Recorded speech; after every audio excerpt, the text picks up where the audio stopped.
Hey guys, this is Michael Parsley with the TWRA. We're out here on Nickajack Lake today, and this is the best time of year because today, start of August, end of July, we start grass fishing here in Tennessee, and you can do grass fishing about on any of our lakes except the highland reservoirs.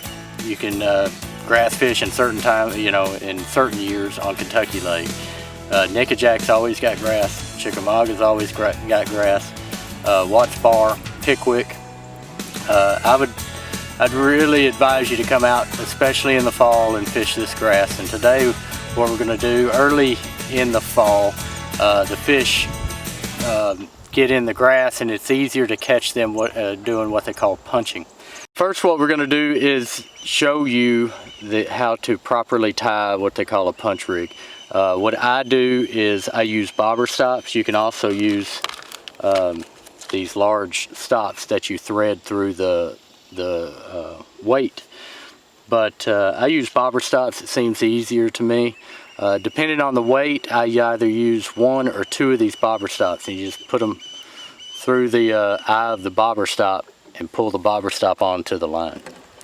And so what you'll end up with is the bobber stop sitting there on the line like that. Today, the grass is getting a little heavier. So a little heavier grass is going to require a larger weight. So I'm going to use two bobber stops instead of one because it's probably going to use at least a 2-ounce weight to get through the grass efficiently. So what you want to do is use the lightest weight you can possibly use, but to fish effectively and actually get through the grass instead of having to sit there and work the weight through the grass. And so what I'm going to do is I'm going to use a 2-ounce weight today. This is a 2-ounce tungsten weight, and you're really going to want to use tungsten. If you used brass, a 2-ounce brass weight is going to be enormous. So get a 2-ounce tungsten weight, especially when you get into August on these lakes that have grass on them. And so you thread the weight onto the line, and the bobber stops stop the weight from going up the line. Then what you're going to want to do is you're going to want to put on what they call a super hook. A super hook is a hook made for punching. It's a heavy gauge wire hook that's going to take a lot of poundage when you set the hook, so it won't bend. That's why it's that heavy. So for these, what I use is either a 4 or a 5/0 super line hook, and then what you're going to want to do is tie a special knot. You're going to want to tie this knot on this when you're doing punching. Okay, this is called the snell knot. So what you do is you thread the line through the eye of the hook from front to back. It's very important you go from front to back. Once you get there, you take the line, you pinch it, and put a loop on the back side of the hook going straight down the hook on its back. Then you take that line and you wrap the eye of the hook right below the eye of the hook, and I do it at least 7 times.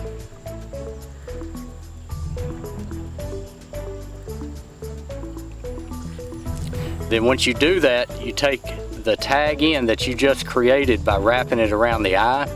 You take that tag in and you put it through the loop that you created at the very beginning, and then pull the line and cinch it up.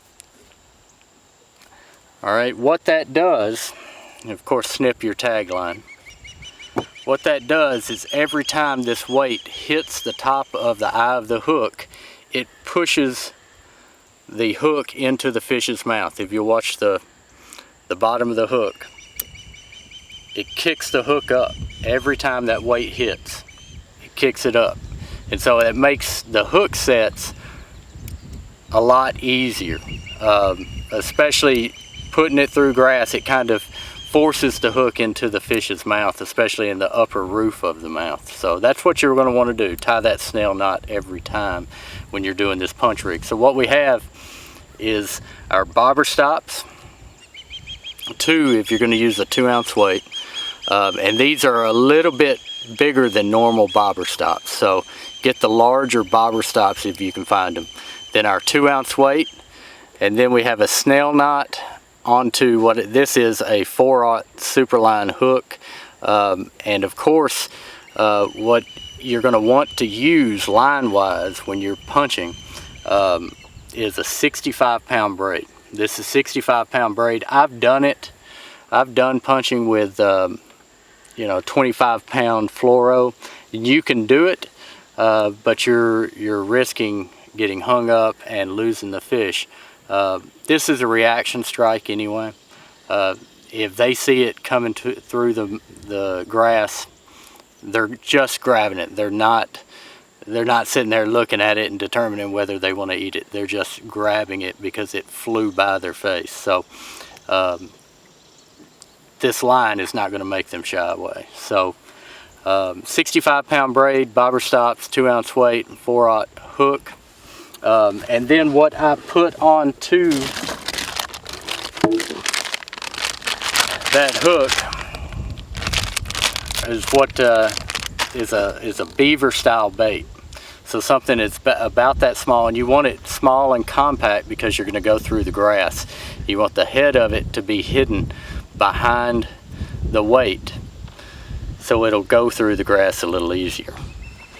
So you thread it on there, and then put the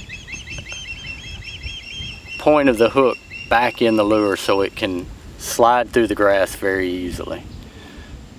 So that's what you're going to look like. That's the punch rig. All right, so what you're going to want to look for in terms of the grass when you start punching is you're going to want to look for a pretty good line of grass, meaning this grass, when it gets right, creates a line where the deep water begins and the shallow water ends. So you want to be right on that line, and you want to find a grass line that has a blunt drop.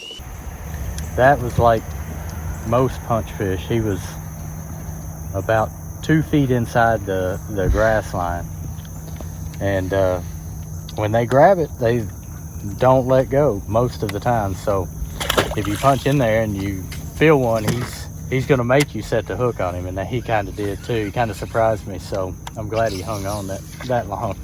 So the grass will start, and you'll see it come out and just end right at the deep water, and that's what you're going to want to look for. And then you can put your boat literally right on the edge of the grass, because the fish are going to be, they can be anywhere in the grass, but the easiest way to catch them is put your boat right on the edge of the grass and pitch in literally 2 or 3 feet into the grass.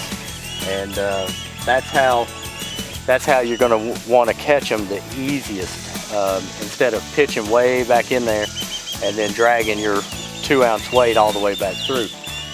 The easiest way is to take your bait and just do what they call punch it right through the edge of the grass.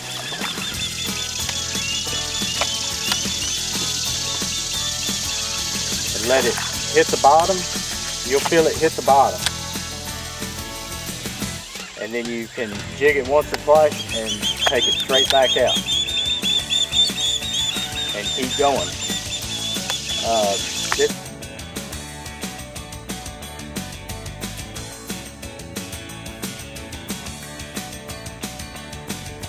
Getting the very edge of this grass, and that's where they'll live for the rest of this fall. So what the bite is going to look like or feel like when you're punching this grass, you literally need to be a line watcher. You will feel the bite if you don't see the bite, and the good thing about this is they don't let go of it. If they've got it, they hang on to it until you either set the hook or you kind of take the bait out of his mouth. So what I do is I watch the line every time it goes into the water. It will shock you when it happens, but what'll happen is you'll see the line, and the line just keeps going. And you'll sit there and say to yourself, well, I know it's not that deep, but the line just keeps going, and you're sitting there until you realize, oh, that's not the weight trying to find the bottom. A fish has taken the lure and has swam out to deep water with your bait. So when that happens, this is about the hardest that you'll ever set a hook.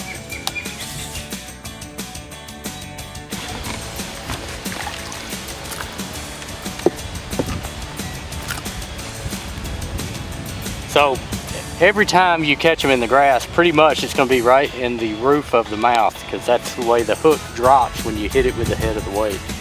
So like I said, that fish was about 2 foot inside the edge of the grass line, and I am literally right on the edge of the grass catching these fish. They don't mind the boat, so you can put your boat right on the edge of the grass and punch literally 2 foot in the grass and catch fish. That on this lake probably would not have been a keeper, but there are fish in this grass that are much bigger, so maybe we'll catch some today.